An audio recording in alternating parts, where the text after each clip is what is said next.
مالك يوم الدين إياك نعبد وإياك نستعين اهدنا الصراط المستقيم صراط الذين أنعمت عليهم غير المغضوب عليهم ولا الضالين برحمتك يا أرحم الراحمين صلى الله عليه وسلم.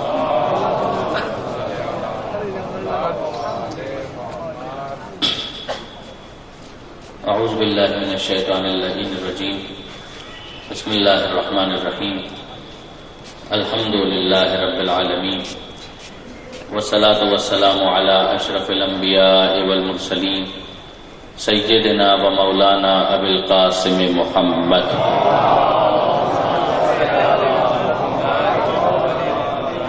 واہل بیتہ الطیبین الطاہرین المعصومین المظلومین المنتجبین المنتخبین المیامین لا سیما علی الامام المنتظر والحجة الثانی عشر واللعنة الدائمة الباقیة علی اعدائهم اجمعین من یوم ظلمهم الى قیام یوم الدین. اللهم انا نرغب الیک فی دولة کریمہ تعز بها الاسلام واہلہ وتذل بها النفاق واہلہ وتجعلنا فيها من الدعاة إلى طاعتك والقادة إلى سبيلك وترزقنا بها كرامة الدنيا والآخرة. رب اشرح لي صدري ويسر لي أمري واحلل عقدة من لساني يفقهوا قولي واجعلني خالصا لوجهك الكريم يا الله. صلوات على محمد.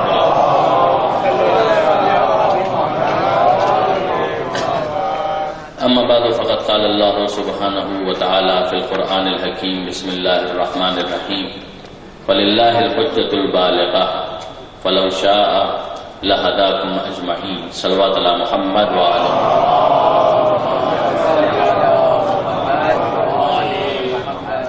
برادران عزیز و خاران محترم، حجت خدا کے عنوان پر آج ہماری پانچویں گفتگو ہے.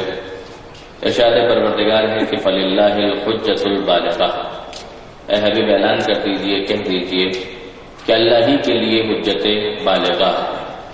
ایسی حجت، ایسی دلیل کہ جو اپنے مقصود تک پہنچے، یہ پروردگار ہی کے لیے ہے کہ جس کے ذریعے سے اتمام حجت کیا جا سکے، جس کے ذریعے سے احتجاج حقیقی کیا جا سکے، جس کے ذریعے سے سوال کیا جا سکے، کسی کو اکاؤنٹیبل ٹھہرایا جا سکے، کسی کا احتساب کیا جا سکے اور اس کے لیے کوئی راہ فرار باقی نہ بچے.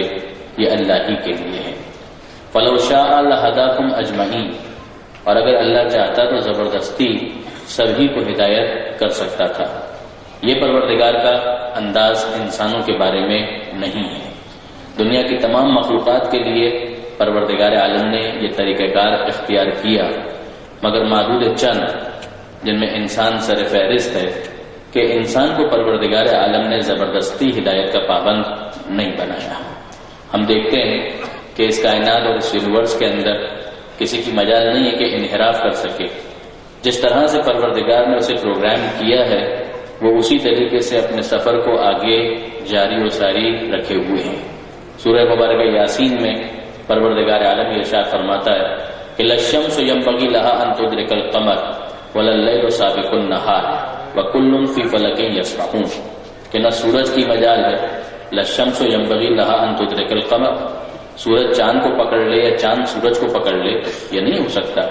جس کا جو ٹائم ہے آنے کا وہ اسی ٹائم پر آئے گا. وَلَلَّيْلُ سَابِقُ النَّهَارِ. نہ رات دن سے پہلے آ سکتی ہے. جب رات کے آنے کا وقت ہوگا تب رات آئے گی، جب دن کے آنے کا وقت ہوگا تب دن آئے گا. ان دونوں کے لیے یہ ممکن نہیں ہے کہ پروردگار عالم نے جو ان کو پروگرام دیا ہے اس پروگرام سے ذرا سا ہٹ کر اپنے طور پر کوئی انحراف کریٹ کر سکیں، کوئی ڈیویشن ہو جائے، ممکن نہیں ہے. لیکن یہ مسئلہ صرف اور صرف انسان کے ساتھ اور بعض کیسز میں جنات کے حوالے سے کہ پروردگار عالم نے انہیں اختیار کی دولت دی ہے اور اسی کی وجہ سے وہ ہدایت کے الگ سے محتاج بھی ہوتے ہیں.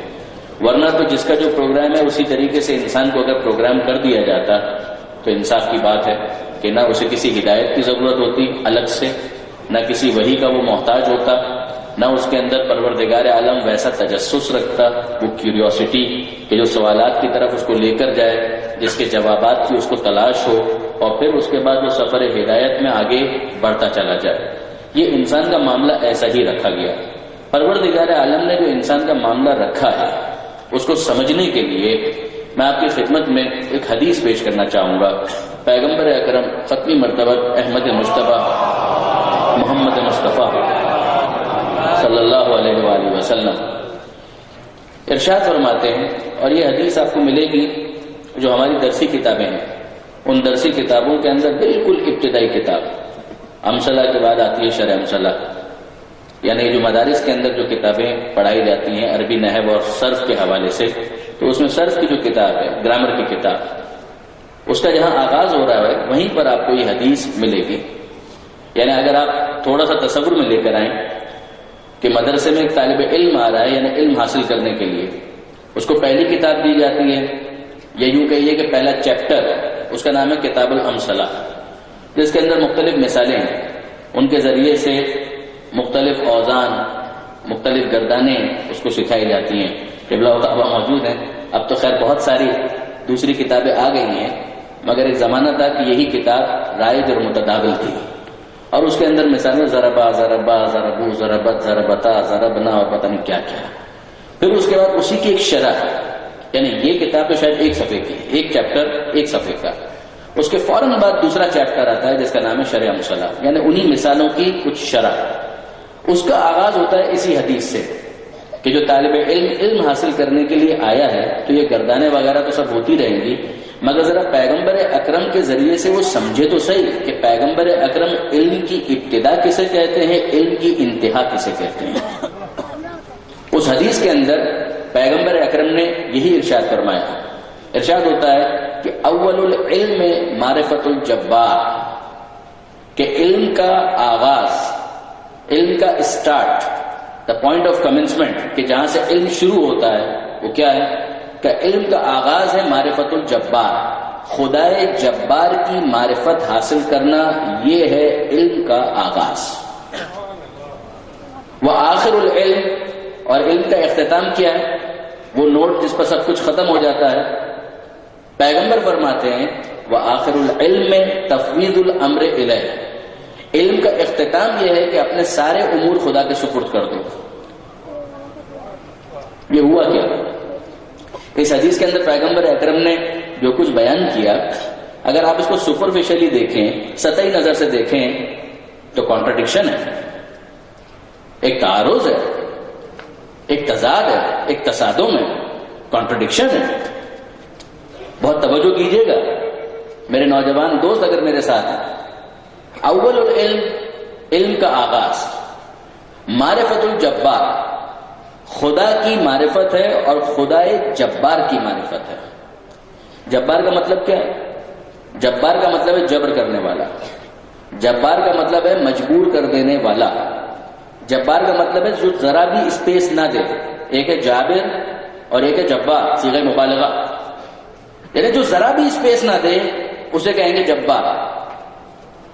اول العلم، پیغمبر فرماتے ہیں کہ علم کا آغاز ہے معرفت الجبار، خدائے جبار کی معرفت، جو ذرا بھی اسپیس نہیں دیتا، ذرا بھی گنجائش نہیں دیتا. اور علم کا اختتام کیا ہے؟ تفویض الامر الیہ، کہ اپنے تمام امور خدا کے سپرد کر دو. جب وہ ذرا بھی اسپیس نہیں دیتا تو اس نے ہمارے پاس چھوڑا کیا ہے کہ ہم واپس اس کے سپرد کریں.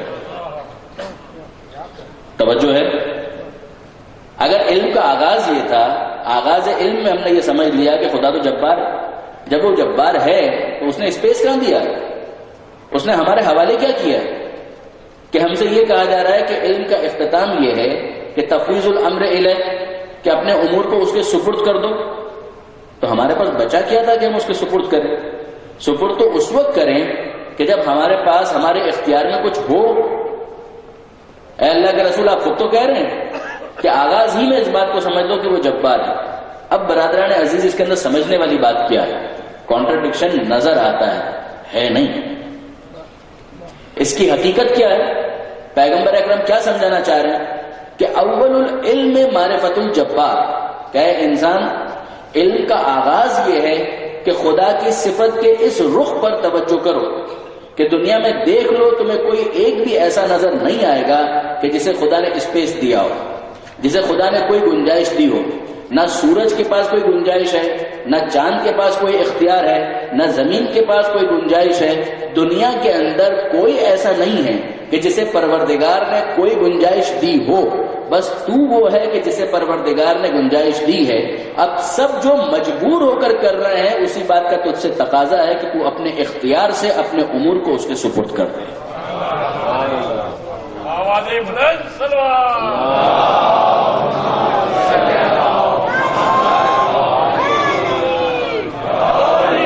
جو سب مجبور ہو کر رہے ہیں تجھ سے تقاضا یہ ہے کہ تو اپنے اختیار سے اسی کام کو انجام دے.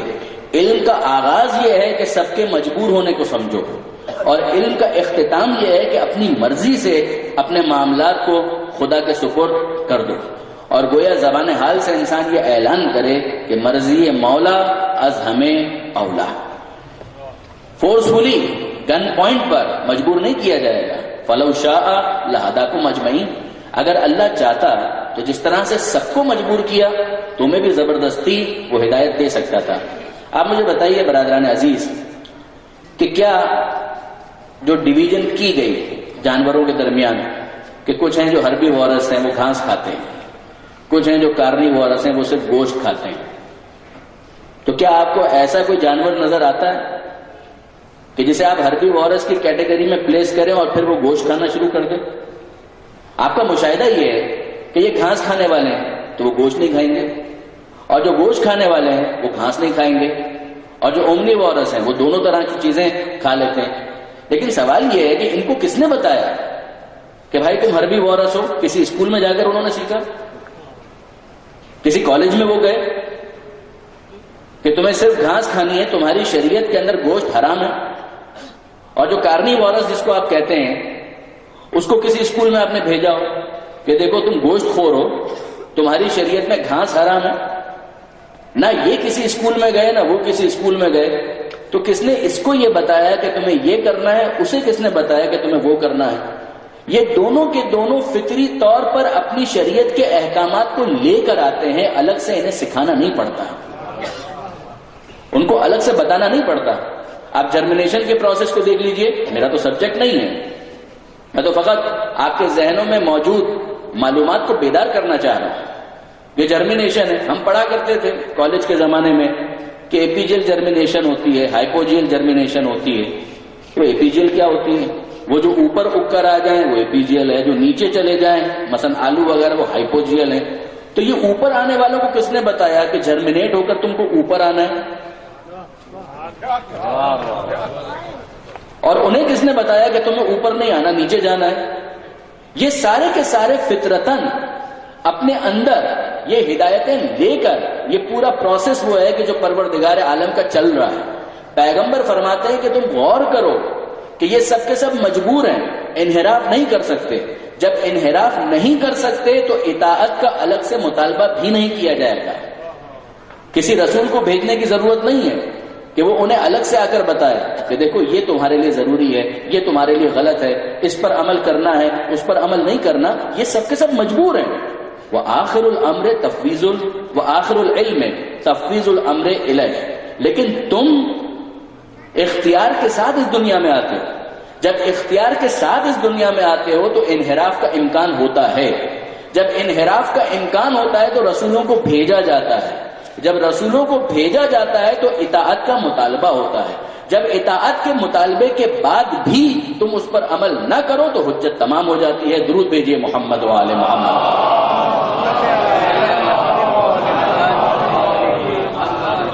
اب جب انسان کو اختیار دیا گیا تو ایسا ایبسولوٹ اختیار بھی نہیں دیا گیا. چھٹے امام جعفر صادق علیہ السلام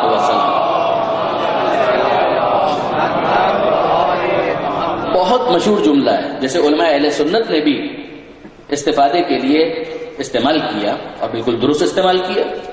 ہمارے یہاں علم کلام کی کتابوں میں چھٹے امام کا یہ جملہ بہت کثرت کے ساتھ استعمال ہوتا ہے کہ الامر بین الامرین لا جبر ولا تفویض. کہ نہ انسان پورا مجبور ہے اور نہ ہی اسے پورا اختیار دے دیا گیا.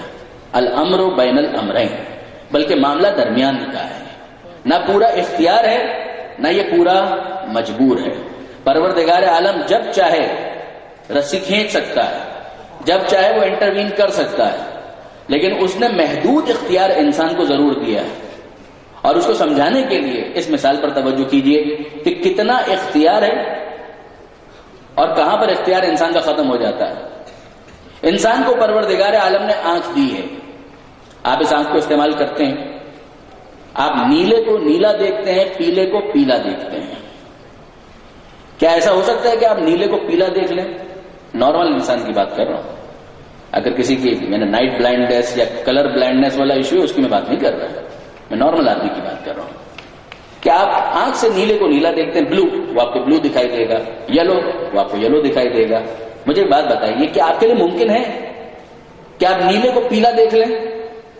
آپ دیکھنا چاہیں تو بھی نہیں دیکھ سکتے، مجبور ہیں. آپ نیلے کو نیلا ہی دیکھیں گے، پیلے کو پیلا ہی دیکھیں گے، مجبور ہیں کہ اس آنکھ سے نیلے کو نیلا دیکھیں، پیلے کو پیلا دیکھیں. آپ کان سے آواز سنتے ہیں، آواز بھاری بھی ہوتی ہے، باریک بھی ہوتی ہے، گریو وائس، شرل وائس. آپ ایسا کر سکتے ہیں کہ آواز بھاری ہو اور آپ اسے باریک سن لیں، یا پتلی آواز ہے آپ اسے بھاری سن لیں. کیا ممکن ہے آپ کے لیے؟ آپ کے لیے ممکن نہیں ہے. آپ مجبور ہیں کہ بھاری آواز کو بھاری سنیں، باریک آواز کو باریک سننے پر مجبور ہیں. آپ کرنا بھی چاہیں تو یہ نہیں کر سکتے کہ بھاری آواز کو باریک سن لیں اور باریک آواز کو بھاری سن لیں. یہ آپ کے لیے ممکن نہیں ہے، آپ مجبور ہیں. آپ کی زبان ہے، آپ نمک رکھیے زبان کے اوپر، نمکینی کا احساس ہوگا. آپ اگر گلاب جامن رکھ لیں تو مٹھاس کا احساس ہوگا. کیا ایسا ہو سکتا ہے کہ نارمل انسان ہو، بیمار نہ ہو، زبان کے اوپر گلاب جامن رکھے اور کوئی کہے کہ کیا چکھا، وہ کہے سموسا بہت اچھا تھا؟ کیا ممکن ہے؟ ممکن نہیں ہے. اس کے لیے ممکن ہی نہیں ہے. اس کی زبان مجبور ہے کہ میٹھے کو میٹھا محسوس کرے اور نمکین کو نمکین محسوس کرے. اس کی زبان کے پاس اختیار نہیں ہے. آپ ناک سے سونگتے ہیں، خوشبو کو بدبو سمجھ کر سونگنا ممکن ہے آپ کے لیے؟ اختیار نہیں ہے. انسان مجبور ہے کہ خوشبو کو خوشبو سونگے اور بدبو کو بدبو محسوس کرے. آپ ہاتھ جب استعمال کرتے ہیں تو اگر کوئی کھردری سطح ہے تو اس کو آپ ویسا ہی محسوس کریں گے. اگر اسموتھ سرفیس ہے آپ اس کو اسموتھ ہی محسوس کریں گے. مجبور ہیں، آپ مجبور ہیں.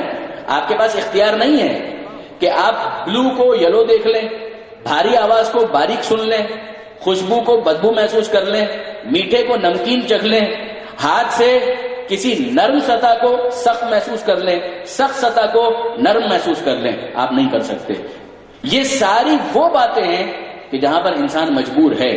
اب میں آپ سے اگلا سوال کرتا ہوں، جب آپ مجبور ہیں تو کیا ان مجبوری والے کاموں پر کوئی ثواب یا عذاب ہو سکتا ہے؟ کیا بلو کو بلو دیکھنے کے اوپر آپ کی تعریف کی جا سکتی ہے کہ ماشاءاللہ بہت اچھے، تم نے بلو کو بلو دیکھا؟ یا سزا دی جا سکتی ہے کہ تم نے نیلے کو نیلا کیوں دیکھا؟ تمہیں اتنی سزا دی جاتی ہے، اتنے کوڑے مارے جائیں گے، یا قیامت میں اتنے دیر کے لیے کھڑا کر دیا جائے گا، یا جہنم میں اتنی دیر کے لیے بھیج دیا جائے گا. کیا ایسا ہو سکتا ہے؟ نہیں ہو سکتا.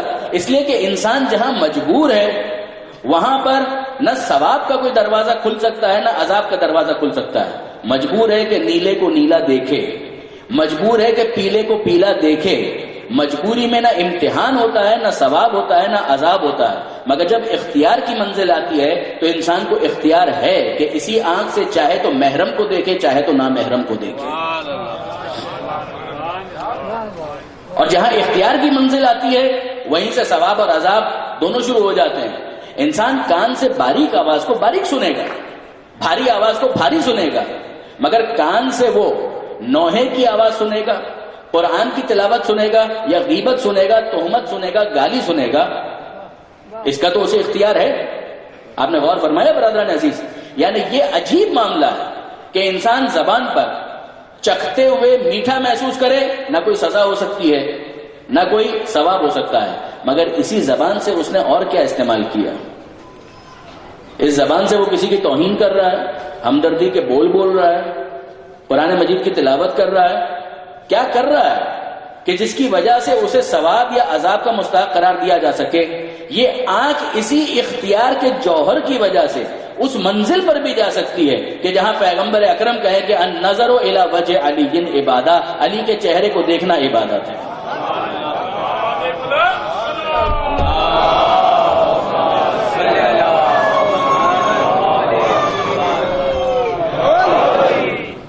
اب برادران عزیز، یہ بات آگے تو بڑھتی ہے کہ جب انسان کے پاس ایک محدود اختیار آیا، محدود اختیار کے بعد انحراف کی منزل آئی، انحراف سے روکنے کے لیے پروردگار نے اپنے نمائندوں کو بھیجا۔ نمائندوں نے جو وحی کی روشنی میں علم فراہم کیا، وہ اس انسان کی عقل نے قبول کیا۔ اگر قبول کر لیا تو یہ صراط مستقیم پر آ گیا، تو اس نے ہدایت کو قبول کر لیا۔ فلو شاء لہداکم اجمعین، پھر اسے کہنے کی ضرورت نہیں ہے، اس کے مقابلے میں حجت تمام کرنے کی ضرورت نہیں ہے، اس لیے کہ یہ تو خود ہدایت کی راہ پر آ چکا ہے۔ لیکن اگر دوسرا معاملہ تو پھر ساری سی بات کہ وہ حدیث آپ کے ذہن میں یقیناً اب محفوظ ہو چکی ہوگی کہ جس میں امام یہی کہتے ہیں کہ میدان قیامت میں خدا یہ سوال کرے گا، اب بھی کنت عالماً، اے میرے بندے علم تھا؟ وہ کہ تھا، تو خدا سوال یہ کرتا ہے کہ علم تھا تو اس کے مطابق عمل کیوں نہیں کیا؟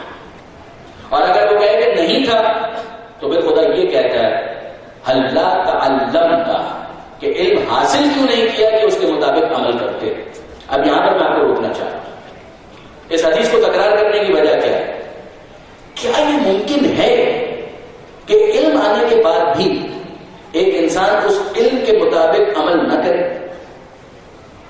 کیا اس بات کا امکان ہے؟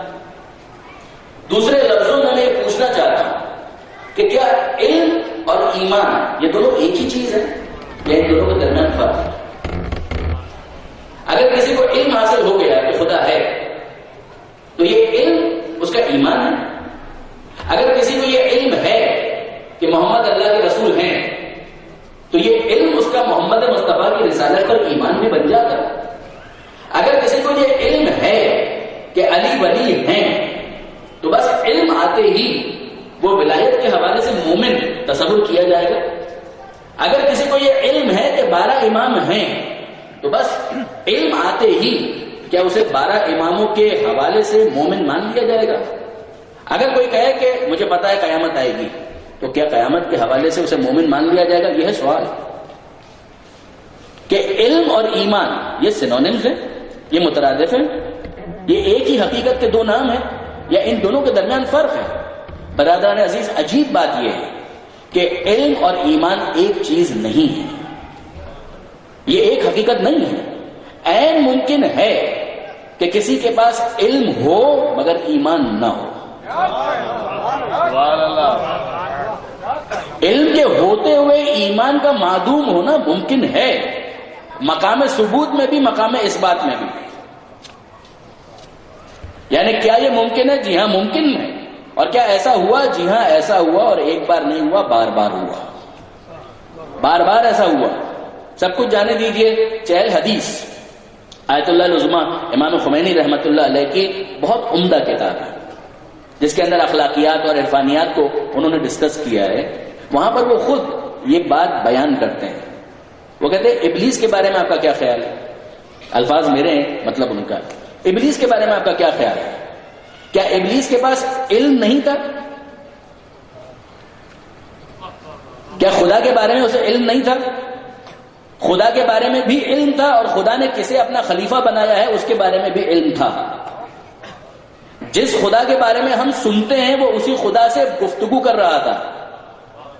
تو علم کی منزل پر اگر دیکھا جائے تو ابلیس کے پاس علم تھا، مگر علم ہونے کے باوجود وہ انکار کر رہا ہے، تو کیا مومن تھا؟ علم کے بعد بھی اگر وہ انکار کر رہا ہے تو اس کا مطلب یہ کہ مومن تو نہیں ہے۔ تو ایک مثال تو یہی آ گئی ہمارے سامنے کہ علم ہے، جانتا ہے مگر ایمان نہیں رکھتا، جانتا ہے مگر ایمان نہیں رکھتا۔ یعنی میں خاص اس لیے اس بات پر اصرار کر رہا ہوں کہ ایک کیمپین شروع ہوئی کہ اگر نص موجود ہو، نص کا مطلب ہے کہ قرآن کی ایسی آیت یا پیغمبر کی ایسی حدیث کہ جس میں شک کی کوئی گنجائش نہ ہو، تو پھر کیسے ممکن ہے کہ کوئی انکار کر دے؟ کیوں ممکن ممکن نہیں ہے. پیغمبر اکرم کے ذریعے سے اگر کوئی نص آ رہی ہے یا قرآن کے اندر کوئی نص موجود ہے, کوئی آیت موجود ہے, ایکسپلسٹلی صراحت کے ساتھ وہ وضاحت کر بھی رہی ہو, مگر اس کے بعد بھی یہ انسان کا عجیب بیہیویئر اور مزاج ہے کہ جب وہ انکار کرنے پر آتا ہے تو نص کا بھی انکار کر دیتا ہے. اس کے باوجود وہ ایمان لانے کے لیے تیار نہیں ہوتا. ایک مثال تو میں نے آپ کے سامنے ابھی گزارش کی, ابلیس, یہ ایک مثال ہے. آئیے دوسری مثال کی طرف چلیے. ختمی مرتبت احمد مشتبہ محمد مصطفیٰ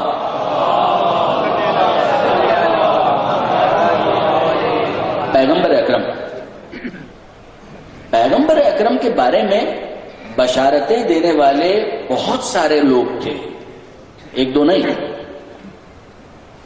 یعنی خود قرآن مجید کے اندر جناب عیسیٰ علیہ السلام کا جملہ تو موجود ہے, مبشرم برسول یاتی من بعدی اسمہ احمد, کہ دیکھو میں تو خوشخبری دے رہا ہوں کہ میرے بعد ایک رسول آئے گا جس کا نام احمد ہوگا. سمی فی السماء باحمد وفی الارضین بابی القاسم محمد.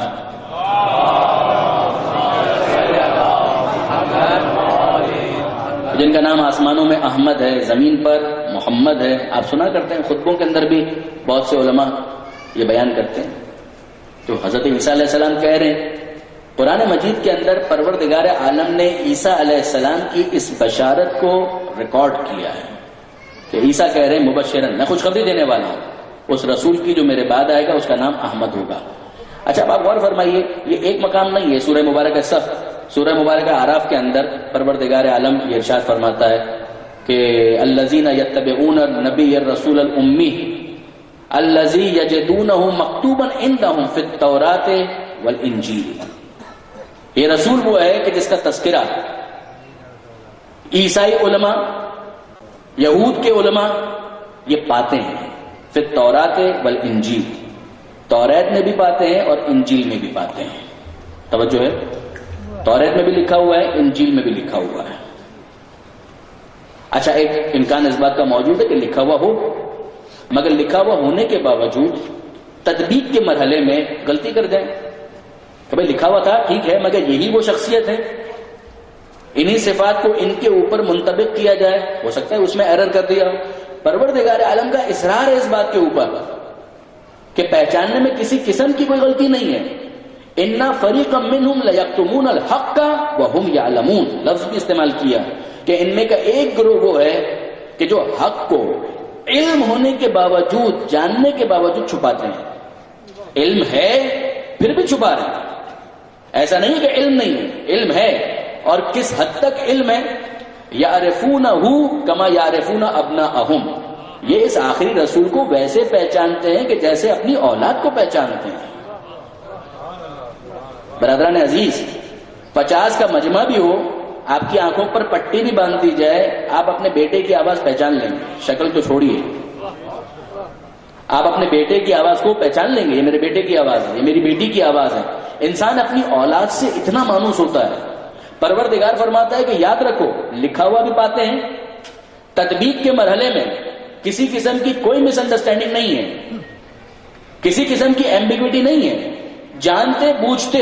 سورہ مبارکہ آل عمران, بہت مشہور آیت, اس کا آخری حصہ, ان الدین عند اللہ الاسلام, دین تو اللہ کے نزدیک فقط اسلام ہے.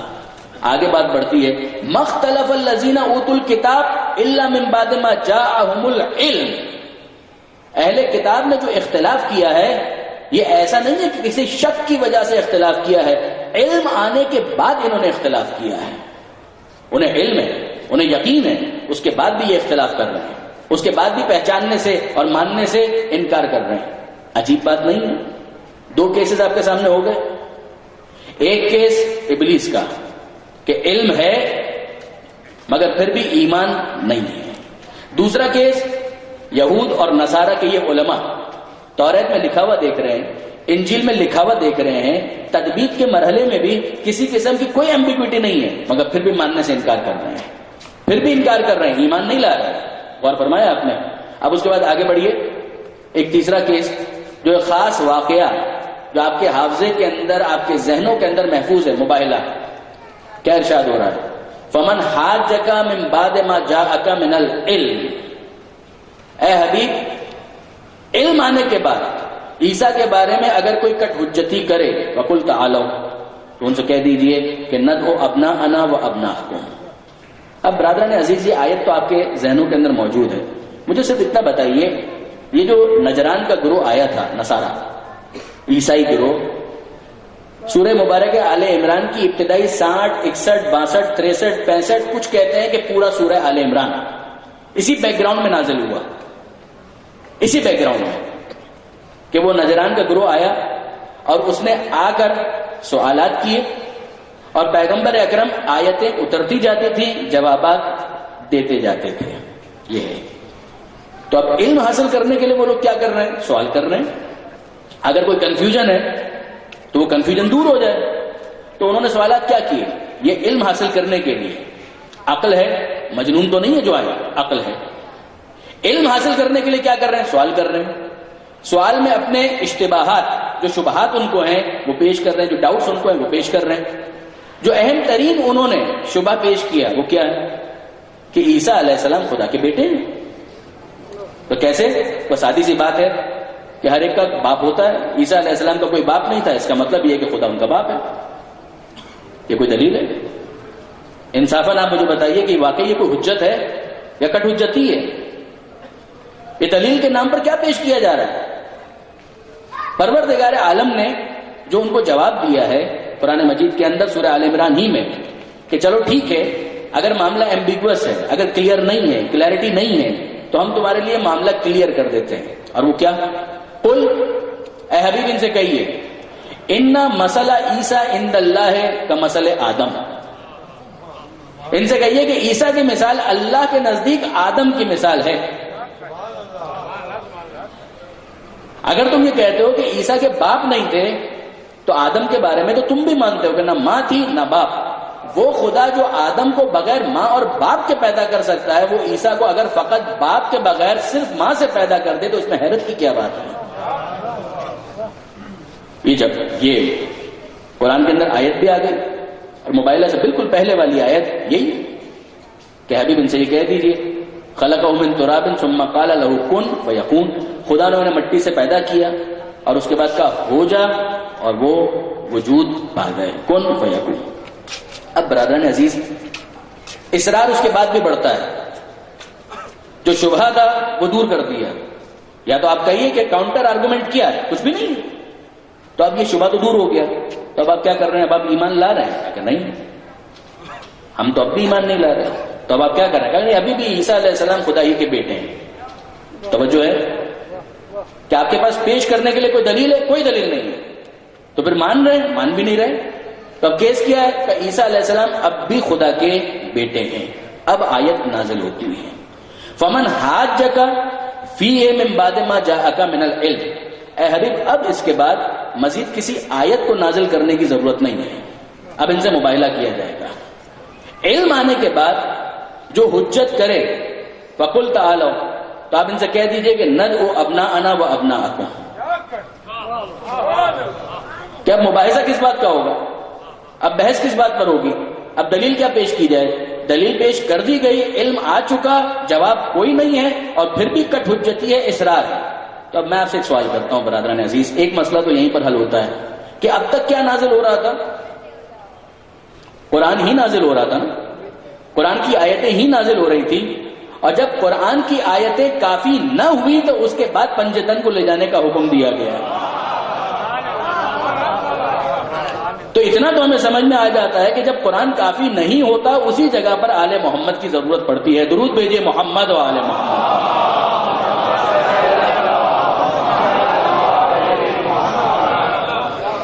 اور پھر اس کے بعد یہ سیناریو اس طریقے سے ڈیولپ ہوتا ہے، اسٹیبلش ہوتا ہے، فَقُلْ تَعَالَوْا نَدْعُو أَبْنَاءَنَا وَأَبْنَاءَكُمْ۔ دیکھیے برادران عزیز، یہ مباہلہ والی جو آیت ہے آل محمد کی شان میں، یہ اتنی محکم آیت ہے کہ جو بدترین دشمنان اہل بیت ہیں انہوں نے اور بہت ساری باتوں کا انکار کیا، مگر مباہلے کی آیت کا انکار نہیں کر پائے۔ یعنی میں صراحت کے ساتھ نام لے دوں، ابن تیمیہ، جن کے افکار کی بنیاد پر محمد ابن عبد الوہاب نے وہابی افکار کو ترتیب دیا، جو سلفی نظریات قائم کیے گئے، ابن تیمیہ نے منہاج السنہ رد تشیع کے اندر لکھی اور اس کے اندر تمام آیتوں کے اوپر قلم پھیر دیا، نہیں یہ آیت میں اس کو بھی نہیں مانتا، یہ آیت تطہیر، آیت ولایت اس کو بھی قبول نہیں کرتا، یہ والی آیت اس کو بھی قبول نہیں کرتا، یہ والی آیت اس کو بھی قبول نہیں کرتا۔ اور پھر اس کے بعد جب بات آئی آیت مباہلہ کی تو کہ ہاں اس کو تو میں قبول کرتا ہوں، اور یہی وجہ ہے کہ سعودی عرب سے جو ترجمے اور تشریح کے ساتھ چھپنے والا قرآن ہے اس میں بھی اگر آپ دیکھیں تو آپ کو یہ لکھا ہوا ملے گا کہ اس آیت کے نازل ہونے کے بعد پیغمبر اکرم علی، فاطمہ، حسن اور حسین کو لے کر میدان مباہلہ میں گئے۔ اتنی محکم آیت اور اتنی محکم اس کی تشریح کہ کسی کے لیے انکار کرنا ممکن نہ رہا، بلکہ اس کی شرح میں یہاں تک لکھا کہ عجیب بات یہ ہے کہ بعض ذہنوں کے اندر یہ ہے کہ ابناءنا و ابناءکم، کہ ہم اپنے بیٹوں کو لے کر آتے ہیں تم اپنے بیٹوں کو لے کر آؤ، ونساءنا و نساءکم، ہم اپنی عورتوں کو لے کر آتے ہیں تم اپنی عورتوں کو لے کر آؤ۔ عجیب بات یہ ہے، ذہنوں کے اندر یہ ہے کہ شاید پیغمبر اکرم کا کوئی بیٹا اس وقت زندہ نہیں تھا، رانگ۔ پیغمبر اکرم کے صلبی بیٹے، صلبی فرزند جناب ابراہیم جو جناب ماریہ قبطیہ کے بطن سے تھے وہ اس وقت موجود تھے، ابھی ان کا انتقال نہیں ہوا، وہ موجود تھے، مگر موجود ہونے کے باوجود پیغمبر اکرم ابناءنا کی منزل پر اپنے سگے بیٹے ابراہیم کو لے کر نہیں جاتے، حسن اور حسین کو لے کر جاتے ہیں۔ ابناءنا کی منزل پر حسن اور حسین کو لے کر جاتے ہیں۔ اور پھر انٹرسٹنگ یہ کہ نساءنا و نساءکم، دیکھیے نساءنا نساء عورت، نساءنا ہماری عورتیں، نساءکم تمہاری عورتیں۔ سورہ مبارکہ احزاب نکالیے 33واں سورہ، اور وہاں پر آپ دیکھیے کہ کتنے مقامات پر پروردگار عالم نے ازواج رسول کو نساء النبی کہہ کر مخاطب کیا، یا نساء النبی، یا نساء النبی، یا نساء النبی، اے نبی کی عورتوں، اے نبی کی عورتوں، اے نبی کی عورتوں۔ میں ان کا ترجمہ بھی آپ کے سامنے پیش نہیں کر رہا ہوں، انیس ٹھیس نہ لگ جائے آپ تینوں کو، میں ان آیتوں کا ترجمہ بھی پیش نہیں کر رہا، میں فقط اتنا کہہ رہا ہوں یا نساء النبی کہہ کر پروردگار عالم نے اتنی مرتبہ مخاطب کیا، اے نبی کی عورتوں، اے نبی کی عورتوں، اے نبی کی عورتوں۔ مگر ہو کیا رہا ہے کہ جب یہ کہا جاتا ہے کہ نساءنا و نساءکم، ہم اپنی عورتوں کو لے کر آتے ہیں تم اپنی عورتوں کو لے کر آؤ، تو جو نساء النبی کہہ کر مخاطب بھی کیا گیا تھا ان کو بھی میدان مباہلہ میں نہیں لے جایا جا رہا۔ ابراہیم سگے بیٹے ہیں، ان کو میدان میں لے کر نہیں جا رہے، نساء النبی کہہ کر ازواج رسول کو مخاطب کیا جا رہا ہے مگر ان کو بھی میدان مباہلہ میں لے کر نہیں جا رہے۔ اور اس کا ریزن کیا ہے؟ ریزن اتنا سا ہے کہ وما محمد الا رسول، کہ محمد کچھ نہیں ہے، صرف اور صرف اللہ کے رسول ہیں۔ جب رسالت پر مباہلہ ہوگا تو شخص محمد کے نہ بیٹوں کو لے جایا جائے گا، نہ شخص محمد یا نبی کی عورتوں کو لے جایا جائے گا۔ جو نبوت کے بیٹے ہوں گے وہ میدان میں جائیں گے، جو نبوت کی عورتیں ہوں گی وہ میدان میں جائیں گے۔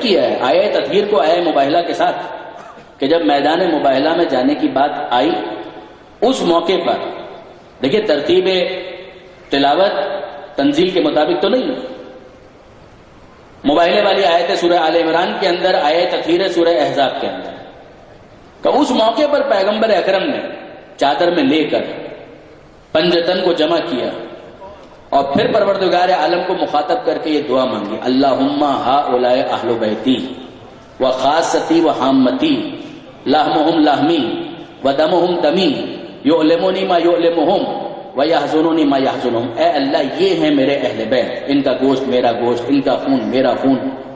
اب غور فرمائیے، جس کے بعد پھر پروردگار عالم پیغمبر اکرم کی شان اور آل محمد کی شان سمجھانے کے لیے ملائکہ کو مخاطب کرتا ہے آسمانوں میں کہ یا ملائکتی و یا سکان سماواتی، اے میرے ملائکہ، اے ساکنان آسمان، انی ما خلقت سماء مبنیہ ولا ارضا مدہیہ ولا قمرا منیرا ولا شمسا مضیہ ولا فلکا یدور ولا بحرا یجری ولا فلکا یسری الا فی محبت هؤلاء الخمسة الذین هم تحت الکساء.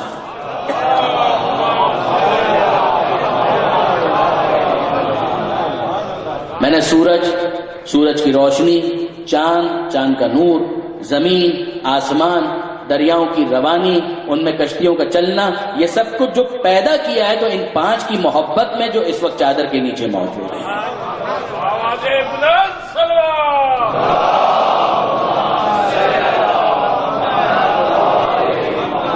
اور جب سوال ہوتا ہے جبریل کی طرف سے یا رب ومن تحت الکساء، اے پروردگار تو بتا کہ یہ کون ہے جو چادر کے نیچے ہیں. دیکھیے برادران عزیز، آپ نے علماء سے یہ نقطہ یقیناً سنا ہوگا کہ جبریل پہچانتے تھے مگر اس کے باوجود سوال کر رہے ہیں. اور یہ سوال اسی لیے ہے کہ آل محمد کا ذکر جبریل کو بھی پسند ہے، خدا کو بھی پسند ہے. یا رب ومن تحت الکساء، اے پروردگار یہ کون ہے چادر کے نیچے؟ مرکز بنایا ہے تعارف کے لیے سیدہ کو کہ ہم فاطمہ و ابوہا و بالوہا و بنوہا. یہ خانوادہ مرکزی کردار ہے زہرا کا. زہرا ہیں، زہرا کے والد ہیں، زہرا کے شوہر ہیں اور زہرا کے بیٹے ہیں.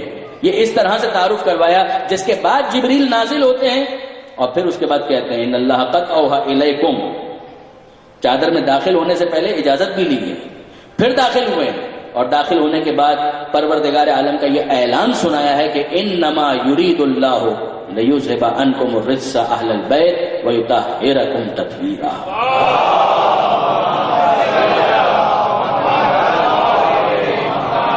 اب برادران عزیز بات کو آگے بڑھائیے کہ یہ پنجتن کا تعارف ہو گیا.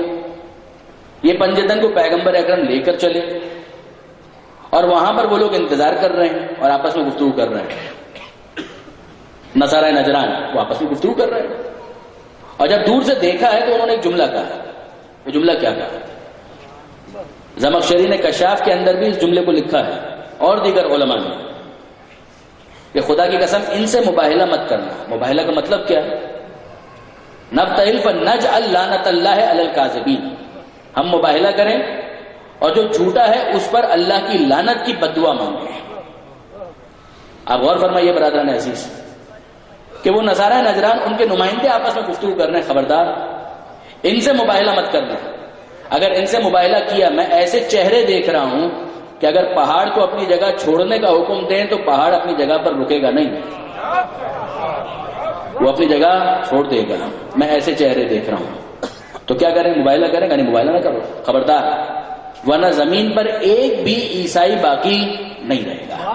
رک جائیے، اب یہاں پر رک جائیے اور واپس ہم موضوع سے متصل ہو جائیں. سوال تو اب آپ مباہلہ نہیں کریں گے؟ جواب جی نہیں، ہم مباہلہ نہیں کریں گے. کیوں؟ اس لیے کہ چہرے ایسے دیکھ رہے ہیں. پہاڑ اپنی جگہ چھوڑ دے گا، اگر انہوں نے بددعا کر دی تو ہم کہاں بچیں گے؟ تو آپ کو سمجھ میں آ گیا، علم آ گیا. اگر پہلے نہیں بھی آیا تھا تو اب آپ کو علم آ گیا کہ حق کہاں پر ہے. کہاں علم تو آ گیا. تو اب آپ کیا کر رہے ہیں؟ ظاہر ہے کہ اب آپ جا کر پیغمبر اکرم کے ہاتھ پر اسلام قبول کریں گے. یہ کریں گے آپ جا کر؟ نہیں، اسلام قبول نہیں کر رہے. علم آ چکا ہے، ایمان ابھی تک نہیں آیا. علم ہونا اور ہے، ایمان ہونا اور ہے. ان دونوں چیزوں کے درمیان ایک برج ہے کہ جیسے کراس کر کے انسان ایمان کی وادی میں داخل ہوتا ہے. وہ کہہ رہے ہیں کہ ٹھیک ہے ہم جزیہ دیں گے، ہم جزیہ دینے کے لیے تیار ہیں، ہم آپ سے مباہلہ نہیں کریں گے، ہم واپس وہاں پر جائیں گے جہاں سے ہم آئے تھے، وہیں پر ہم رہیں گے، عیسائی بن کر رہیں گے، ایمان نہیں لائیں گے. میرا سوال یہی ہے، جہاں سے ہم چلے تھے وہیں پر واپس پہنچ گئے. مجھے بتائیے، ایک مثال میں نے آپ کے سامنے ابلیس کی دی، دوسری مثال میں نے آپ کے سامنے دی علماء یہود کی، علماء جو اہل کتاب کے تھے، احبار اور رہبان، ان کی مثال دی، اور یہ تیسری مثال تو مباہلہ کا واقعہ ہمارے سامنے ہے. نہ ابلیس ایمان لے کر آتا ہے، علم ہے، نہ یہود اور نصارہ کے علماء ایمان کا اعلان کرتے ہیں جبکہ ویسے پہچانتے ہیں جیسے اپنی اولاد کو پہچان رہے ہیں. اور یہ تیسرا کیس ہے کہ جہاں بے اختیار کہہ رہے ہیں. چہرے تو وہ ہیں کہ اگر دعا کے لیے ہاتھ اٹھا دیں تو پہاڑ اپنی جگہ چھوڑ دے گا، تو آپ ایمان کے لیے اپنے دل کو حرکت کیوں نہیں دیتے؟ ایسا کیوں نہیں ہو رہا؟ اب آپ غور فرمائیے برادران عزیز، یاد رکھیے کراچی کے مختلف ممبروں پر خصوصیت کے ساتھ سولر بازار سے آنے والے مومنین مجھے معاف فرمائیں ان مثالوں کی تکرار پر، اس لیے کہ وہاں پر کئی ممبروں سے میں نے یہ مثال دی ہے، اور ایک طالب علم کی حیثیت سے میں کنونس ہوں۔ علم اخلاقیات کے اندر اس کو ڈسکس کیا گیا، معراج السعادہ کے اندر، امام خمینی نے چاہے الحدیث کے اندر، جامع السعادت میں صاحب جامع السعادت نے، اور کئی کتابوں کے اندر، کہ بنیادی مسئلہ یہ ہے کہ یاد رکھیے جاننا اور ہے، ماننا اور ہے۔ جاننے اور ماننے کے درمیان ایک فاصلہ ہے۔ علم حاصل کرو جاننے کے لیے، اپنے نفس کو کنٹرول کرو ماننے کے لیے، ایمان کے لیے۔ پروردگار عالم فرماتا ہے کہ ایسا نہیں ہے کیس کہ ان کے پاس علم نہیں ہے، علم موجود ہے مگر اس کے باوجود وہ قبول نہیں کرتے۔ کیوں؟ اب سنیے، سورہ مبارکہ بقرہ اور آل عمران کئی آیتیں اسی موضوع کو ایڈریس کرتی ہیں۔ پروردگار فرماتا ہے لا تشتروا بآیاتی ثمنا قلیلا۔ اصل ایشو یہ ہے، اے علماء یہود، اے علماء نصارہ، میری آیتوں کو معمولی قیمت پر مت بیچو۔ علم کے بعد علم فروخت ہوتا ہے، جی ہاں، علم برائے فروخت، یہ نعرہ آج کا نہیں ہے، یہ آج کا نعرہ نہیں ہے، علم برائے فروخت۔ علماء یہود نے یہی نعرہ لگایا، یکتبون بأیدیہم، اپنے ہاتھوں سے لکھتے ہیں، اور اس کے بعد کہتے ہیں یقولون ھذا من عند اللہ لیشتروا بہ ثمنا قلیلا۔ پروردگار فرماتا ہے لکھتے اپنے ہاتھوں سے، توریت کے اندر تحریف کرتے ہیں، انجیل کے اندر آلٹریشن کرتے ہیں، اور اس کے بعد کہتے ہیں ھذا من عند اللہ، یہ اللہ کی طرف سے، لیشتروا بہ ثمنا قلیلا۔ چاہتے کیا ہے؟ اس کے ذریعے سے درہم و دینار کمانا، بس، اس کے علاوہ اور کچھ نہیں۔ سورہ مبارکہ نجم 53واں سورہ، اور اس کے اندر پروردگار عالم نے ایسے ہی لوگوں کی مذمت کرتے ہوئے کہا لم یرد الا الحیات الدنیا، کچھ نہیں چاہتے، صرف اور صرف دنیا کی زندگی چاہتے ہیں، عیاشی، بس، عیش میں اضافہ ہو جائے، دسترخوان رنگین ہو جائے، بنگلے بڑے بڑے ہو جائیں، محلات زیادہ وسیع ہو جائیں، سونے کی نشستیں اور وہ تمام تر بستر وہ آرام دہ ہو جائے، سب کچھ ہو جائے، چاہے دین بیچنا پڑے بیچے، کوئی مسئلہ نہیں۔ جب یہ کیس ہوگا تو کیا ہوگا؟ پروردگار فرماتا ہے لم یرد الا الحیات الدنیا، سوائے دنیا کی زندگی کے اور کچھ نہیں چاہتے، ذالک مبلغہم من العلم، ان کا کل علم اسی طرح سے ہے اور اس کے علاوہ کچھ نہیں ہے، یہ اس کے علاوہ اور کچھ نہیں جانتے، اس کے علاوہ ان کا اور کوئی ٹارگٹ نہیں ہے۔ یاد رکھیے برادران عزیز، جہاں پروردگار عالم علم اور علماء کی تعریف کرتا ہے، وہیں پر قرآن مجید کے اندر پروردگار عالم نے دو ایسے لفظ استعمال کیے ہیں علماء سو کے لیے کہ جو تہذیب قرآن میں اتنے سخت ہیں کہ کسی اور کے لیے استعمال نہیں ہوئے۔ کسی کو کتا کہہ دینا، کسی کو گدھا کہہ دینا توہین ہے۔ پروردگار عالم نے یہ دونوں لفظ استعمال کیے ہیں علماء سو کے لیے۔ جہاں پروردگار عالم علماء حق کی تعریف کرتا ہے، جہاں ان کا معیار بیان کرتا ہے، جہاں ان کو سند دیتا ہے، سند اتباع دیتا ہے، وہیں پر دوسری طرف ہمیں یہ نظر آتا ہے۔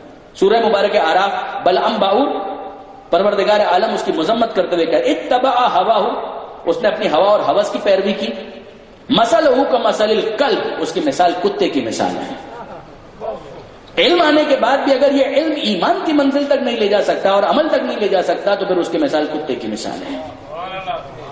یقین جانیے کہ اپنی طرف سے کہنے کی شاید میں ہمت بھی نہ کرتا، تہذیب ممبر کے خلاف ہوتا، مگر قرآن کی آیت ہے اور سورہ مبارکہ جمعہ سے کون واقف نہیں ہے؟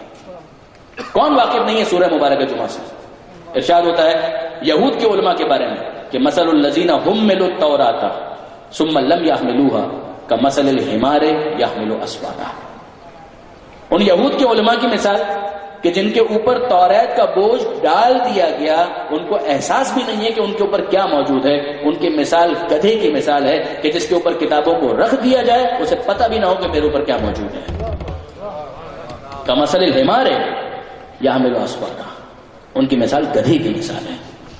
آپ نے غور فرمایا برادران عزیز، یہ بھی کیس ہے، اور ایشو کیا ہے؟ ایشو یہی ہے اگر انسان صرف عقل لے کر اس دنیا میں آیا ہوتا تو جیسے علم ملتا، علم اور ایمان کے درمیان فاصلہ نہ ہوتا، مگر انسان کا کیس یہ نہیں ہے۔ وَنَفْسٍ وَمَا سَوَّاهَا فَأَلْهَمَهَا فُجُورَهَا وَتَقْوَاهَا قَدْ أَفْلَحَ مَنْ زَكَّاهَا وَقَدْ خَابَ مَنْ دَسَّاهَا۔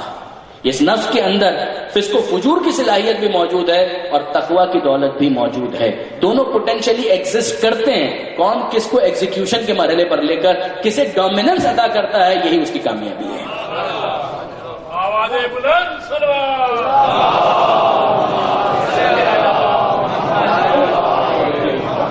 ورنہ یقین جانیے برادران عزیز کہ صرف علم کا آنا انسان کو ایمان کی دولت سے مالا مال نہیں کر دے گا. اب آئیے ان مثالوں کی طرف جن کی طرف میں نے اشارہ کیا تھا، اور ہم بہت قریب ہو کر ان مثالوں کو اسٹڈی کر سکتے ہیں. چھوڑیے آخرت کی باتیں، چھوڑیے اسلام کی باتیں، چھوڑیے دین کی باتیں، بہت سادہ مثالوں پر آ جائیے. ہم میں سے کون ہے جیسے یہ علم نہیں ہے کہ سگریٹ نوشی صحت کے لیے نقصان دہ ہے؟ کیا علم نہیں ہے؟ اب ظاہر ہے کہ معاملہ آخرت کا نہیں ہے تو ہم اسے ایمان تو نہیں کہیں گے، مگر علم تو ہے. جب علم ہے، ارے چھوڑیے عام انسانوں کی باتوں کو، ڈاکٹرز کو دیکھیے. اگر مجمع میں کوئی ڈاکٹر موجود ہے اور سگریٹ نوشی کا عادی ہے تو مجھے معاف کرے، مگر کیا ڈبے پر بڑا بڑا نہیں لکھا ہوا کہ سگریٹ نوشی صحت کے لیے مضر ہے؟ وزارت صحت. کسی زمانے میں ایک کالم نویس ہوا کرتے تھے نصر اللہ، انہوں نے جملہ لکھا تھا کہ میں ہوتا تو یہ لکھتا کہ سگریٹ نوشی صحت کے لیے ویسے ہی مضر ہے جیسے کہ وزارت صحت. اب یوں لیجیے یا یوں لیجیے، کسی طریقے سے بھی علم تو ہے کہ سگریٹ نوشی صحت کے لیے نقصان دہ ہے، تو پھر اس کے بعد آپ سگریٹ کیوں پی رہے ہیں؟ کہ میں جانتا ہوں مگر میرا دل مانتا نہیں ہے. آپ نے غور فرمایا، یہی جواب آئے گا اور کیا آئے گا؟ جانتا ہوں مگر جاننا اور ہے، ماننا اور ہے. سرکار آپ تو ڈائبٹک پیشنٹ ہیں، یہ حلوہ کیوں کھا رہے ہیں؟ آپ ڈائبٹک پیشنٹ ہیں، یہ حلوہ کیوں کھا رہے ہیں؟ کہا گاجر کا حلوہ بہت مزیدار بنا ہے مگر آپ کو شوگر ہے. کہا وہ تو صحیح ہے. تو کہا آپ کو پتا ہے کہ یہ آپ کے لیے نقصان دہ؟ کہا مجھے پتا ہے. تو آپ جانتے ہیں، علم ہے آپ کو؟ کہا جی ہاں جانتا ہوں. تو مانتے کیوں نہیں ہے؟ کہا دل نہیں مانتا.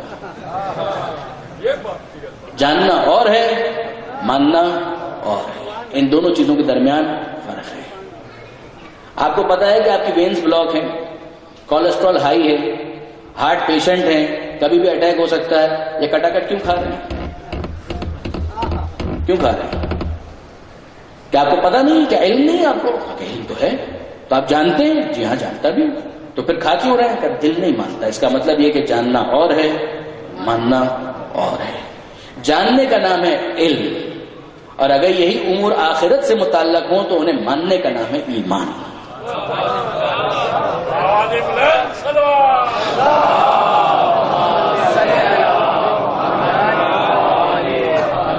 ہر وہ چیز جسے انسان جانتا ہے مانتا نہیں ہے. لہذا اب کوئی یہ نہیں کہہ سکتا کہ جب جانتے تھے تو انکار کیسے کر دیا. غدیر کا اعلان انہوں نے سنا تھا، علم تھا، جانتے تھے. اگر نہ جانتے ہوتے تو بخن نہ کہتے.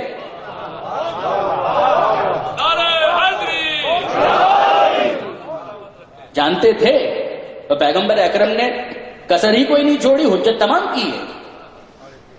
جب سامنے خطبہ دے رہے ہیں تو پہلو میں بٹھایا ہے، اور جو نہیں بھی چاہتے تھے وہ بڑے غور سے دیکھ رہے ہیں کہ ہمیشہ خطبہ دیتے ہوئے پیغمبر اکرم اس طرح سے تو نہیں کرتے تھے.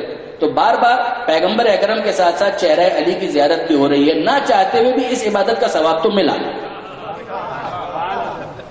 اور جب پیغمبر اکرم نے خطبہ دے کر یہ اعلان کیا سامنے کر کے، ہاتھوں پر بلند کر کے کہ من کنت مولا ہو فہذا علی مولا، کہ جس کا میں مولا ہوں اس کے یہ علی مولا ہیں، تو دیکھ بھی لیا، سن بھی لیا، حواس خمسہ کا استعمال بھی ہو گیا، عقل نے پہچان بھی لیا، تو جان تو لیا ہے. اگر ایمان کی منزل پر مومن بھی ہوتے تو جاننے کے ساتھ ماننے کا بھی اعلان کرتے. درود بھیجے گا محمد و آل محمد.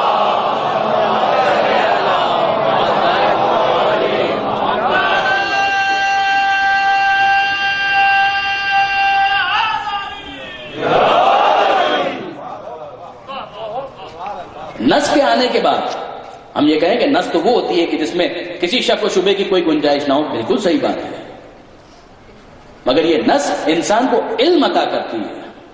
اس علم کے بعد انکار کرنے کی وجوہات اور بھی بہت ساری ہیں کہ جہاں انسان اگر اپنے خواہشات نفس کا اسیر ہو جائے تو اس کے بعد وہ اپنے علم کا انکار کر دیتا ہے. اگر وہ اپنے غصے اور غضب کو کنٹرول نہ کر پائے تو اس حقیقت کا انکار کر دیتا ہے، اور یہی وہ چیز ہے کہ جسے انسان کو اپنے کنٹرول میں رکھنا ہے، یہی زندگی کا مقصد بھی ہے۔ بہرحال برادران عزیز، انشاءاللہ باتیں آگے ہوں گی، مگر آپ صرف اس ایک مسئلے کو سمجھنے کے لیے اس مثال کے اوپر بھی غور کیجیے۔ میرے بہت ہی عزیز دوست جو گلگت میں ہوتے ہیں، مولانا اقبال کمیلی، علامہ عباس کمیلی کی بات نہیں کر رہا، وہ تو ہمارے بہت سینئر ہیں، مولانا اقبال کمیلی گلگت کے ہمارے دوست ہیں، جو میرے ایک مدرسے کے کلاس فیلو تھے۔ انہوں نے ایک مثال دی تھی جسے میں اکثر کوٹ کرتا ہوں اس فینومینا کو سمجھانے کے لیے، کہ بہت ساری چیزیں انسان کے علم میں ہوتی ہیں اور علم سے آگے نہیں بڑھ پاتی۔ مجھے بتائیے کیا فرق ہے، کیا فرق ہے؟ آپ کا بچہ روتا ہے اور پڑوس والے کا بچہ روتا ہے، کیا فرق ہے؟ بچہ رو رہا ہے، آپ کا بچہ روتا ہے اور پڑوس کا بچہ روتا ہے، فرق کیا ہے؟ فرق یہ ہے کہ جب آپ کا بچہ روتا ہے تو دل میں درد ہوتا ہے، پڑوس کا بچہ روتا ہے تو سر میں درد ہوتا ہے۔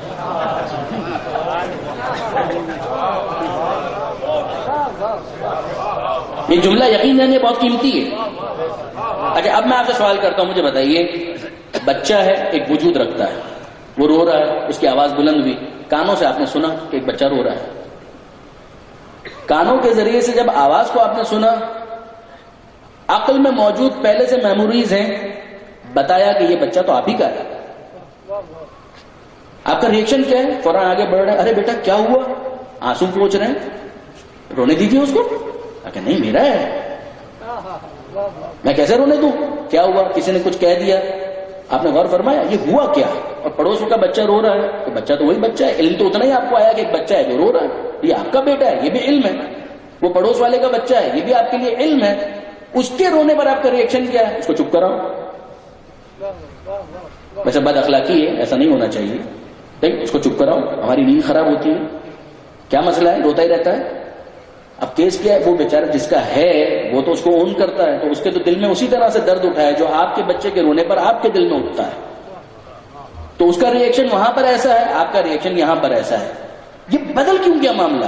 علم تو اتنا ہی ہے، اگر صرف جاننے کا معاملہ ہوتا تو معلومات تو اتنی ہے کہ ایک بچہ رو رہا ہے، چلیے آگے بڑھ جائیے، یہ میرا ہے، یہ اس کا، یہ بھی تو علم ہے، مگر جب معاملہ عقل سے دل تک کا سفر طے کرتا ہے تو اس کے بعد درد اٹھنا شروع ہوتا ہے، جس کو انسان اپنا بنا لے، اپنا مان لے، اپنا سمجھ لے، پھر اس کی مصیبت کو بھی اپنی سمجھتا ہے، اس کی خوشی کو بھی اپنی سمجھتا ہے۔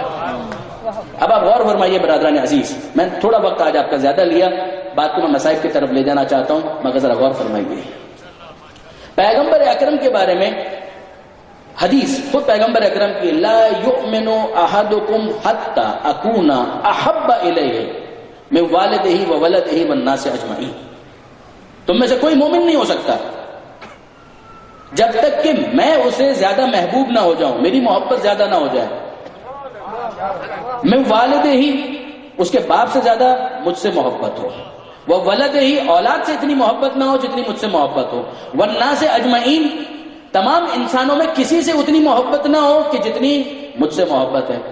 اب علامہ طالب جوہری صاحب کا یہ نقطہ ہے، وہ فرماتے ہیں کہ محبت تو انسان اپنوں سے کرتا ہے، ابھی جو مثال تھی اس میں میرا بیٹا، اپنی ماں، اپنا باپ، اپنی اولاد، اپنا بیٹا، اپنی بیٹی، تو یہ کیس کیا ہے؟ پروردگار عالم کا اس کو رسول مانو، یہاں تک تو ٹھیک ہے، محبت کا حکم ہر ایک اپنوں سے محبت کرتا ہے، مگر مسئلہ یہ ہے کہ تمہاری اولاد ہے تمہاری اپنی، تمہاری ماں ہے تمہاری اپنی، تمہارا باپ ہے تمہارا اپنا، اور محمد مصطفیٰ ہے خدا کا اپنا۔ تو پہلے خدا کے اپنے سے محبت کرو، پھر اپنے اپنوں سے محبت کرنا۔ اور اب اگلا مرحلہ یہی ہے کہ اگر محمد مصطفیٰ خدا کے اپنے ہیں تو محمد مصطفیٰ کا اپنا کون ہے؟ اور اسی کو جاننے کے لیے مباہلہ کی آیت تھی کہ تم اپنے بیٹوں کو لے کر آؤ، ہم اپنے بیٹوں کو لے کر آؤ۔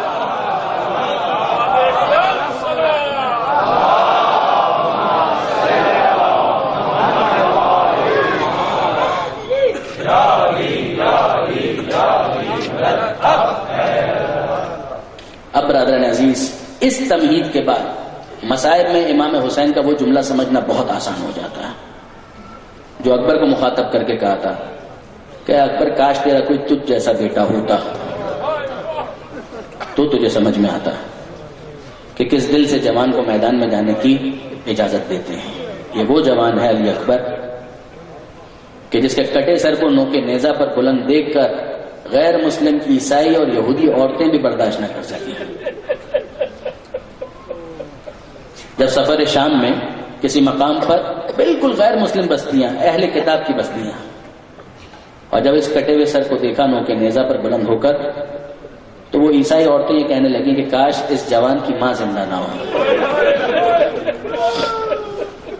اس روایت کی بنا پر جس میں جناب ام لیلہ کے وجود کو کربلا میں مانا گیا ہے کہ جب جناب لیلہ نے یہ جملہ سنا تو فوراً اپنے چہرے کو بلند کیا اور کہا کہ اس جوان کی ماں نے تیرا کیا نقصان کیا ہے، تو کیوں اسے مرنے کی دعا دے رہی؟ کہا کہ نہیں نقصان کوئی نہیں کیا ہے، بس معاملہ صرف اتنا ہے کہ ہم تو غیر ہیں، ہمارا تو کوئی تعلق نہیں ہے، مگر اس نورانی خوبصورت چہرے کو اس طرح سے نوکے نیزہ پر ہم نہیں دیکھ پا رہے تو ماں کیسے دیکھ رہی ہے؟ ہم تو بس اس خیال سے یہ زبان پر جملہ لے آئے اور کوئی معاملہ نہیں. اگر آئیے ذرا دیکھیے کہ واقعا ام لیلہ نے کس طرح سے اجازت دی ہے. یہ کربلا کی ماؤں کا تو مزاج ہی عجیب ہے. کل آپ نے جناب زینب کا معاملہ ہونا محمد کے ساتھ دیکھا، اور آج تقدم ولدی، اے بیٹا علی اکبر کربلا تیار ہے، تم سب سے پہلے میدان میں جاؤ اعزہ میں سے، اس زیارت کی روشنی میں کہ جس میں ایک آگے کا السلام علیکہ اولا قتیل من نسل خیر سلیم، کہ نسل رسول کے پہلے شہید آپ پر ہمارا سلام. امام مظلوم کہتے ہیں بیٹا علی اکبر سب سے پہلے تم میدان میں جاؤ. علی اکبر کہتے ہیں بابا یہ تو کوئی مسئلہ ہی نہیں ہے، میں منتظر ہوں. اب گھوڑے پر سوار ہونا چاہتے ہیں تو علی اکبر کو مخاطب کر کے حسین کہتے ہیں مگر ایسے نہیں بیٹا، پہلے جاؤ اپنی ماں سے بھی اجازت لے کر آؤ اور پالنے والی پھوپھی زینب اس سے بھی اجازت لے کر آؤ. جناب علی اکبر جاتے ہیں خیمے میں. میدان میں جا کر مقابلہ کرنا علی اکبر کے لیے آسان ہے، مگر ماں کو یہ بتانا کہ اب میں میدان میں مرنے کے لیے جا رہا ہوں، کیسے بتائیں؟ مولانا اظہر حسن زیدی صاحب وہ بیان کرتے ہیں کہ جب شہزادہ علی اکبر جناب ام لیلہ کے خیمے میں آئے ہیں تو دیکھا کہ مصلی بچھا ہوا ہے اور جناب ام لیلہ نماز کی تیاری کر رہی ہیں. نماز کا اول وقت تو گزر چکا ہے، کون سی نماز ہے کہ جس کی تیاری کر رہی ہیں؟ جناب علی اکبر اپنا سوال بھول جاتے ہیں، اجازت بھول جاتے ہیں، پوچھتے ہیں اماں کون سی نماز ہے کہ جس کی آپ تیاری کر رہی ہیں؟ اور جناب لیلہ کہتی ہیں اے بیٹا علی اکبر میں نے منت مانی ہے کہ جب تیرا لاشا آئے گا تو میں 2 رکعت نماز شکرانہ پڑھوں گی. جب میرا اکبر قربان ہوگا میں 2 رکعت نماز شکرانہ پڑھوں گی، میں تو اس نماز کی تیاری کر رہی ہوں. اور اب جناب علی اکبر کہتے ہیں کہ اماں آپ نے تو میرا مسئلہ ہی آسان کر دیا، اب تو میں آپ کو یہی بتانے آیا تھا کہ اب میں میدان میں مرنے کے لیے جا رہا ہوں. کہا بیٹا جلدی جاؤ تاکہ میں اپنی منت کو بڑھا سکوں. اب جناب زینب کے خیمے میں آتے ہیں اور جناب زینب کی آغوش میں اپنا سر رکھ دیتے ہیں. پالنے والی پھوپھی زینب ہے اور کہتے ہیں کہ پھوپھی اماں آج تک جو سوال کیا جو مانگا وہ آپ سے مانگا، تو یہ آخری سوال بھی آپ ہی سے کرنا چاہتا ہوں. کہا پوچھو بیٹا کیا پوچھنا چاہتے ہو؟ کہا پھوپھی اماں مجھے تو صرف اتنا بتائیے، آپ مجھے اپنا بیٹا سمجھتی ہیں، آپ میری ماں کی جگہ پر ہیں، مجھے صرف اتنا بتائیے کہ آپ کی ماں زہرا کا مرتبہ زیادہ ہے یا آپ کا؟ گویا جناب زینب جلال کے عالم میں ایک دم کھڑی ہو گئی اور کہنے لگی اے بیٹا علی اکبر اتنے سمجھدار ہو کر یہ کیا سوال کیا تم نے؟ ماں فاطمہ زہرا، کوئی موازنہ ہے، کوئی مقابلہ ہے؟ کہاں فاطمہ زہرا کہاں زینب؟ زینب ثانی زہرا ہو سکتی ہے مگر فاطمہ زہرا نہیں ہے. میں تو زہرا کی ادنا کنیز ہوں.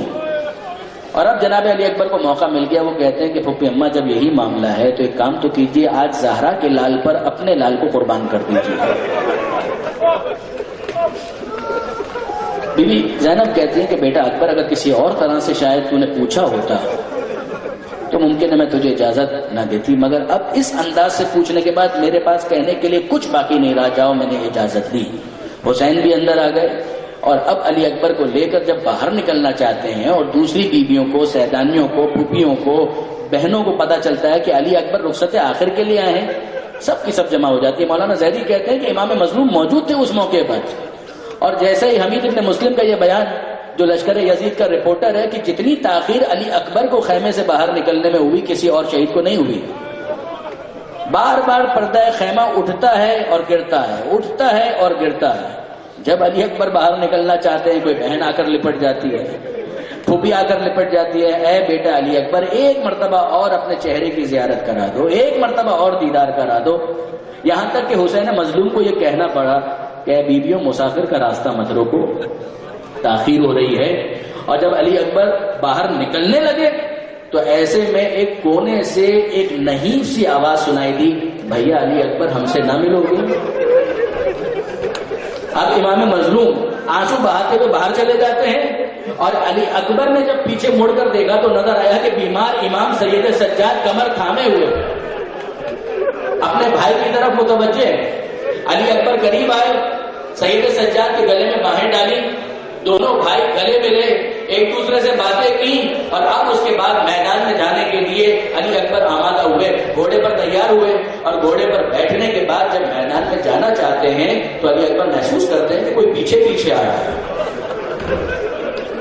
پیچھے مڑ کر دیکھا تو نظر آیا کہ بابا حسین یہ کہتے ہوئے آگے بڑھ رہے ہیں کہ مہلن مہلن، اے بیٹا آہستہ، اے بیٹا آہستہ. علی اکبر گھوڑے سے نیچے آ گئے، بابا آپ نے تو مجھے اجازت دی تھی، آپ کی اجازت کے بعد ہی تو میں میدان میں جا رہا ہوں. اور اب حسین وہ جملہ کہتے ہیں جو میں نے پہلے آپ کی خدمت میں عرض کیا کہ اے بیٹا علی اکبر کاش تیرا کوئی تجھ جیسا بیٹا ہوتا، تب تجھے اندازہ ہوتا کہ جوان بیٹے کو کس طرح سے بوڑھا باپ مرنے کی اجازت دیتا ہے. مگر جاؤ علی اکبر تم بہت پیارے ہو، اسلام تم سے بھی پیارا ہے، میں نے اجازت دی، جاؤ میدان میں، بس جتنا ممکن ہو مڑ کر دیکھتے رہو تاکہ میں تمہارے چہرے کی زیارت کر سکوں. یہ چہرے کی زیارت بار بار کیوں کرنا چاہتے ہیں حسین؟ آپ کو معلوم ہے حسین نے رخصت کرتے ہوئے کیا دعا مانگی تھی؟ اللہم اشہد علی ہؤلاء القوم، اے پروردگار تو گواہ رہنا، قد برز الیہ غلام، اب وہ جوان جا رہا ہے کہ اشبہ الناس، جو سب سے زیادہ شباہت رکھتا تھا صورت میں، سیرت میں، رفتار میں، گفتار میں تیرے نبی محمد مصطفیٰ کی صورت تھا یہ علی اکبر. کننا اذا اشتقنا زیارت نبی کا نظرنا الی وجہہ، ہم جب کبھی تیرے نبی کی زیارت کرنا چاہتے تو علی اکبر کو دیکھ لیا کرتے تھے. یہ وجہ ہے کہ حسین بار بار علی اکبر کے چہرے کو دیکھ رہے ہیں. اور اب علی اکبر میدان میں ہیں اور میدان میں جہاد کر رہے ہیں.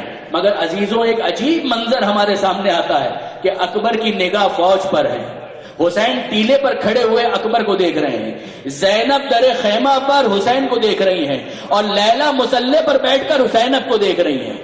اور کچھ دیر کے بعد یہ منظر اس طرح سے تبدیل ہوا کہ اکبر گھوڑے سے زمین پر گرے، حسین ٹیلے سے زمین پر گرے، زینب در خیمہ پر زمین پر گری، اور لیلا شکر کے سجدے میں گری کہ شکرن للہ، شکرن للہ، شکرن للہ، اے پروردگار تو نے میری قربانی قبول کی. اور عزیزوں اب اس کے بعد حسین گرتے بھی ہیں، سنبھلتے بھی ہیں، آنکھوں کے آگے اندھیرا چھا چکا ہے، اور کہتے ہیں یا علی یا علی یا علی. علماء کی دو رائے ہیں، کچھ کہتے ہیں کہ شاید علی اکبر کو کہہ رہے تھے اے بیٹا علی اکبر تیرے باپ کی آنکھوں کے آگے اندھیرا چھا چکا ہے، مجھے آواز دو تاکہ میں تمہارے قریب آ سکوں. اور بعض یہ کہتے ہیں کہ نہیں، یہاں پر اپنے بابا علی مرتضیٰ کو مخاطب کر رہے تھے کہ یا علی مدد، اے بابا آپ سب کی مشکل کشائی کرتے ہیں، آئیے آج اپنے حسین کی مشکل کشائی کا وقت ہے.